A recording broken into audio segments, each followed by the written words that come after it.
اهدنا الصراط المستقيم۔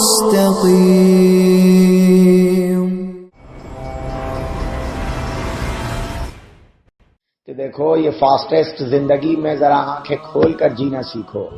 مسجدوں کی کمیٹیوں کے بھی آنکھیں بند ہیں، اور جہالت میں جو اعلیٰ درجے کے لوگ ہوتے ہیں وہ کمیٹیوں میں آ جاتے ہیں، جنہیں سرے سے مسلمانیت کی کوئی فکر نہیں ہے۔ محلوں میں، کالونیوں میں اب مکانات بہت چھوٹے چھوٹے بننے لگے، لوگ چھوٹے چھوٹے فلیٹس میں رہنے لگے، 7-7 8-8 منزل کی اونچائیاں ہیں ان مکانوں کی، چھوٹی چھوٹی لفٹیں ہیں۔ ظاہر ہے کوئی مر جائے تو اس کو غسل کہاں دیں؟ اب ضرورت پڑ گئی ہے کہ ہم غسل خانے بنائیں، جس طرح ہم اور کمیونٹی ہال بنانے لگے، اب بہت سی اور دوسری چیزیں اب ہماری مجبوریاں ہو گئیں۔ اب تو ہم نماز جنازہ کے لیے بھی یہ کہنے لگے ہیں کہ مسجد کے محراب میں ایک دروازہ کھول دیا کرو اور آگے ذرا سی گیلری چھوڑ دیا کرو، تاکہ آگے باہر سے لا کر جنازہ رکھ دیں اور مردوں کو نمازیوں کو سب کو مسجد میں رکھ لیں، امام صاحب کو دروازے میں کھڑا کر کے نماز پڑھوا دیں، تاکہ نماز جنازہ اندر ہو اور جنازہ اندر نہ آئے۔ اس لیے کہ فقہا کو جو اعتراض ہے وہ جنازہ لانے پر ہے، نماز پڑھنے پر نہیں ہے۔ تو نماز جنازہ اندر ہو جائے گی مسجد میں اور جنازہ باہر رہے گا۔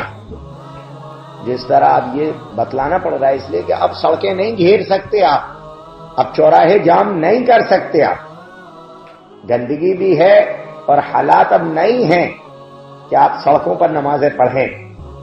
اب ان چیزوں پر غور کرنے کی ضرورت ہے کہ ہم مردوں کے لیے باقاعدہ اپنے اپنے محلوں میں، اپنی اپنی بستیوں میں مستقل غسل خانے بنائیں، جہاں ایک ہال ہو جو کم سے کم 10 فٹ چوڑا اور 15 فٹ لمبا ہو، جس میں نل لگا ہو، ٹب لگا ہو، اور وہیں غسل دینے کے لیے پٹا پڑا ہو۔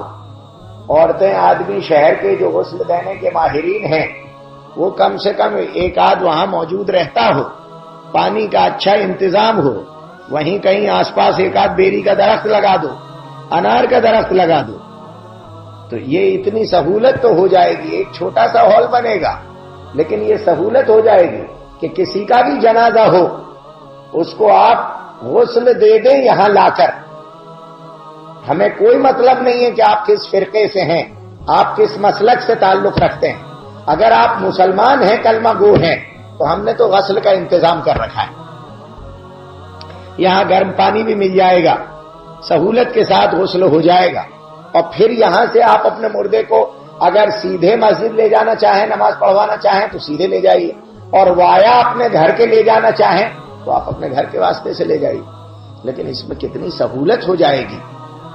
اگر شہر کے بڑے بڑے محلوں میں اگر ایک ایک جگہ بھی یہ نظم کر دیا جاتا ہے تو وہ غربا مساکین بیچارے جن کے پاس رہنے کی جگہ نہیں ہے، ان کے معصوم چھوٹے چھوٹے بچے جب یہ سوچتے ہیں کہ ہمارے ابا کو سب کو ہمیں باہر نکال کر، کبھی کبھی تو وہ بیوہ رو رہی ہے اسے بھی باہر نکالنا پڑتا ہے کیونکہ گھر میں غسل دینا ہے، تو ظاہر ہے یہ حالات دردناک ہیں۔ اگر مسجدوں کے قریب میں مسجد دوسری منزل پر بنا لی اور تل گھر میں ایک ایسا غسل خانہ بنا لی ہے جائے، تل گھر میں 7 فٹ کی اونچائی بہت ہو جاتی ہے، 8 فٹ کی اونچائی، 8 فٹ کی اونچائی میں سائڈ میں غسل خانہ بنا دیا جائے تو جو بھی مرد ہو یا عورت کا جس کا بھی جنازہ ہو یہاں لا کر نہلا دو، اور اب اس کے بعد لے جا کر آپ کو جہاں دفنانا ہے وہاں دفنا دو۔ کتنی سہولت ہو جائے گی۔ اللہ کرے کہ مسلم امت اس طرف بھی سوچنے والی بنے۔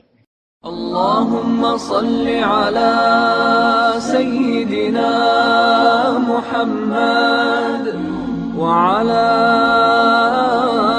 آل سيدنا